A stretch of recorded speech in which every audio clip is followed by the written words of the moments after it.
Hello and welcome. This video will be looking at offensive jihad. Not defensive jihad, no, the offensive type. One of the things that you will always hear from Islamic apologists is that jihad was only defensive and never offensive. This is completely false, as we've seen already in the verses mentioned in the previous videos. But we also know that the history of Islam, as written by Muslims, shows us many examples of battles and raids that were purely offensive 100%. The dozens of raids I'm aware of were offensive, and some of the larger battles were too. In fact, the only battle that comes to mind which was defensive was the Battle of the Trench, which never really materialized into a battle anyway, as the Muslims dug a large trench around their city to prevent the Meccan pagans from entering. But even that came after many years of Muslims attacking the trade caravans of the Meccans and constantly being a significant nuisance to their trade. I'll quickly provide at least two examples where the jihad was definitely not defensive. The Battle of Badr is probably the most well-known battle that the Muslims were involved in at the time of Muhammad. It was their first major battle with the pagans of Mecca. The Muslims had decided to raid a trade caravan belonging to the Meccans, and the Meccans heard news of the plans that the Muslims had and sent out an army to protect the caravan. Many Muslims accept this and don't deny it, but others who really just can't come to admit that their prophet was starting these wars to steal and accumulate wealth have suggested that the Muslims were merely trying to get back what was stolen off them. Now, there is little evidence from within Islamic sources that the Meccans were actually stealing from the Muslims. But let's read about the build-up to this battle briefly in the main biography of Muhammad, otherwise known as the Sirah.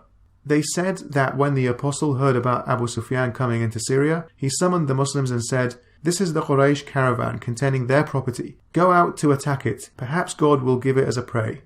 So the apologists' excuses and explanations totally fail here, and it's clear that this is offensive jihad, not defensive in any way. Let's break it down. Firstly, Abu Sufyan is coming from Syria and going to Mecca, so the merchandise that he has cannot be that of the Muslims as it has just been brought from Syria. Secondly, Muhammad states clearly that it is their property. He didn't say that the Quraysh caravan was containing our property when he was speaking to the Muslims. Thirdly, he clearly provides an instruction to go and attack it. Then he says that they may get some war booty out of it. If you keep reading, you'd see that the Muslims didn't even expect Muhammad to go to war, and Abu Sufyan was anxious. So it's really clear who is starting this war. Hint hint, it's not the anxious one. Well, maybe it's the guy saying go out to attack it. So the Muslims initiated the Battle of Badr by trying to rob the Meccan pagans. How about the raid of Khaybar? When the apostle raided a people, he waited until the morning. If he heard a call to prayer, he held back. If he did not hear it, he attacked. I mean, just that sentence alone tells us he was targeting neighbouring towns and villages randomly. He waits outside to see if they do the call to prayer or not. If they don't, it means they're not Muslim and he attacks them as a result. What kind of religion of peace is this? Is this meant to be defensive jihad? Really? Anyway, let's just keep reading. We came to Khaybar by night and the apostle passed the night there. And when morning came, he did not hear the call to prayer. So he rode and we rode with him, and I rode behind Abu Talha with my foot touching the apostle's foot. We met the workers of Khaybar coming out in the morning with their spades and baskets. When they saw the apostle and the army, they cried, "Muhammad with his force," and turned tail and fled. The apostle said, "Allahu Akbar, Khaybar is destroyed. When we arrive in a people's square, it is a bad morning for those who have been warned." So he waits the night, doesn't hear the call to prayer. That confirms they are not Muslims in this town, and therefore they have become fair game for him to attack. He's about to attack, and these poor people are waking up and walk out with their spades and baskets, just trying to make a living. They see Muhammad's army and they run for their lives. How can a Muslim apologist tell us jihad was only defensive when we have an abundance of stories like this? In order to try and prove their point, apologists will often repeat verses like these around to try and pull the wool over your eyes. There is no compulsion in religion. Fight in the cause of Allah those who fight you, but do not transgress limits, for Allah loveth not transgressors. But the problem with these verses is that they are widely believed to have been cancelled out by later verses within the Muslim concept of abrogation, which tries to explain all the contradictions by suggesting the verses revealed later supersede the earlier ones if they contradict each other. We are told by the major exegetes of the Quran that this verse has been abrogated by later verses which command the killing of non-believers. We only need to look at how Islam's biggest scholars interpreted them. Here's what Imam Tabari reports for the infamous "there is no compulsion in religion" verse. There is no compulsion in religion means that the Arabs, who had no monotheist religion, were forced into religion by the sword, whereas the Jews, Christians and the Magians, Zoroastrians, are not forced if they pay the jizya. So there is no compulsion for other monotheists to join Islam if they are willing to pay the jizya tax. For the rest of the non-believers, the options are to join Islam or be killed. The Quran contains a number of peaceful verses which were revealed when Islam was weak and trying to establish itself. The more violent and aggressive verses all came when the Muslims had grown in number and power. I think this verse sums this up pretty neatly. And be not slack as to cry for peace, and you have the upper hand. This verse clearly tells us that Muslims should not be calling for peace when they are in a position of strength.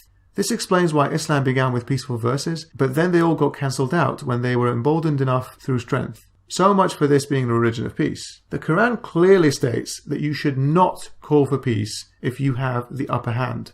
Let's look at more examples which glorify jihad. In this hadith, Muhammad makes it clear that to kill people and be killed is the best thing a Muslim can hope to do. By the being in whose hand is Muhammad's life, I love to fight in the way of Allah and be killed, to fight and again be killed, and to fight again and be killed.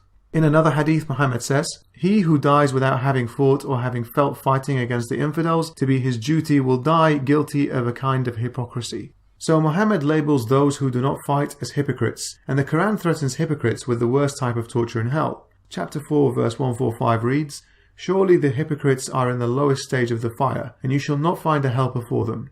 So now, aside from the incentives of virgins in the afterlife if you die fighting for Islam, you are now being told if you don't fight, you can be considered a hypocrite. Whether the hadith refers only to Muhammad's time or for all times is contested among classical Muslim scholars, but we can certainly see how one can see it to be an eternal command, especially with authentic hadiths like this one around. I heard the Messenger of Allah say, a group of people from my ummah will continue to fight in defense of truth and remain triumphant until the Day of Judgment. There are plenty of verses in the Quran that command fighting. Many of you are familiar with them already, so I won't go into too much detail here, but here's one example. Fighting is enjoined on you, and it is an object of dislike to you, and it may be that you dislike a thing while it is good for you, and it may be that you love a thing while it is evil for you, and Allah knows while you do not know.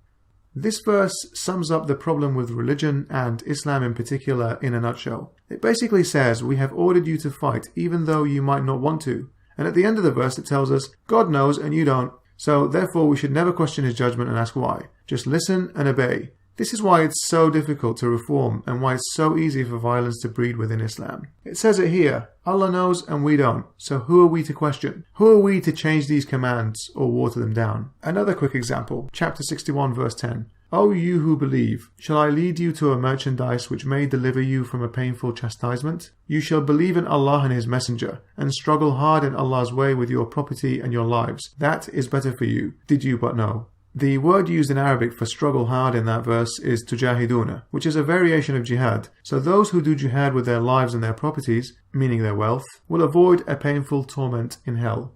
One last verse. Chapter 2 verse 193, and fight with them until there is no persecution, and religion should be only for Allah, but if they desist, then there should be no hostility except against the oppressors. Let's read what this means. I mean, on paper it looks okay. It tells Muslims to stop fighting if the other side give up, which is kind of common sense. But as always, we have a clause. You can't be hostile and aggressive against people if they're not fighting you, unless they're oppressors. Well, who is an oppressor? The commentary by Tabari on this verse says, with this verse, God means if they stop, that is, if they stop fighting, embrace your faith, and carry out what your faith requires and left the worshipping of idols, then you can stop fighting them and aggressing against them. This is because you cannot start conflict only against the oppressors, and they are the polytheists. So we can see clearly here that you must continue to fight until they become Muslims and carry out all that Islam requires them to do, from prayers to fasting, etc. This is also supported in the commentary of Ibn Kathir, where he says, but if they cease, let there be no transgression except against the wrongdoers. Indicates that if they stop their shirk, which means polytheism, and fighting the believers, then cease warfare against them. Shirk is the Arabic word for polytheism. So a second major exegete of the Quran confirms that fighting should not stop unless they stop worshipping any gods beside Allah. So it's clear fighting non-believers must continue forever. This is at least the case within Sunni Islam. Shia Islam is generally in a more dormant and pacifist state, as they are awaiting the emergence of the Mahdi, or Saviour, to lead the nation and make those decisions for them. So in conclusion, fighting in the way of Allah is not only tolerated, it's most definitely encouraged. A verse tells Muslims not to call for peace if they are in a position of strength. Those who don't fight are told that they are hypocrites. The Quran tells Muslims fighting is good for them even if they don't realize it, and many scholars have interpreted these verses as being a call for constant war until Islam dominates the entire world. Stay tuned for the next episode where we'll be looking at suicide bombings, and until then, thank you for watching. Please share these videos as much as you can, and I'll see you soon. Goodbye.